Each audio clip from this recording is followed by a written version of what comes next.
انسان کی زندگی کے اندر یہ فطری چیز ہوتی ہے کہ فار ایگزامپل اگر وہ بیمار ہوتا ہے تو دوائی ڈھونڈتا ہے. اسی طرح جب کوئی زہریلی چیز اس کو ڈس لیتی ہے تو اس کا تریاق ڈھونڈتا ہے. اسی طرح جب بندے سے گناہ سرزد ہو جائیں تو پھر ان کا تریاق کیا ہے؟ ان کا تریاق استغفار کا ورد کرنا ہے.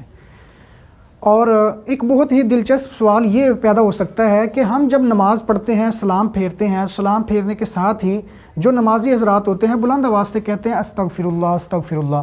تو حالانکہ تھوڑا سا اگر سوچا جائے تو فار ایگزامپل اگر کوئی ہمیں نیگیٹو رپورٹ دیتا ہے، کوئی بری خبر سناتا ہے تو ہم کہتے ہیں یار استغفر اللہ، اس نے یوں کر دیا یا ایسے ہو گیا، تو ہمارا ریئیکشن اس طرح کا ہوتا ہے. لیکن پھر سوچنے کی بات یہ ہے کہ نماز کے بعد جو کہ بہت ہی اچھا عمل ہے، اس کے بعد پھر یہ جو استغفار کا ورد کیا جاتا ہے اس کو کیوں کرتے ہیں؟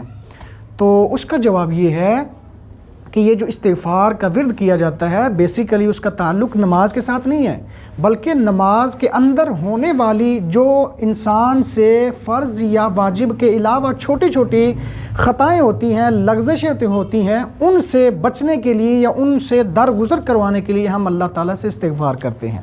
تو اصل میں اس کی جو بیس اور بنیاد ہے نا، وہ بھی اللہ تعالیٰ کا فرمان ہے. اللہ تعالیٰ نے خود قرآن مجید فرقان حمید کی سورہ النساء کی آیت نمبر 110 میں ارشاد فرمایا وَمَن يَعْمَلْ سُوءًا أَوْ يَظْلِمْ نَفْسَهُ، کہ جو بتقاضۂ بشریت کوئی کمی کوتاہی کر بیٹھے، کوئی غلطی کام کر بیٹھے یا خطا کر بیٹھے، او یظلم نفسہ، یا پھر اپنی جان پر ظلم کر بیٹھے، ثم یستغفر اللہ، پھر وہ اللہ تعالیٰ سے استغفار کرے، توبہ طلب کرے، تو یجد اللہ غفور الرحیم، اللہ تعالیٰ کو وہ بخشنے والا اور غفور الرحیم پائے گا.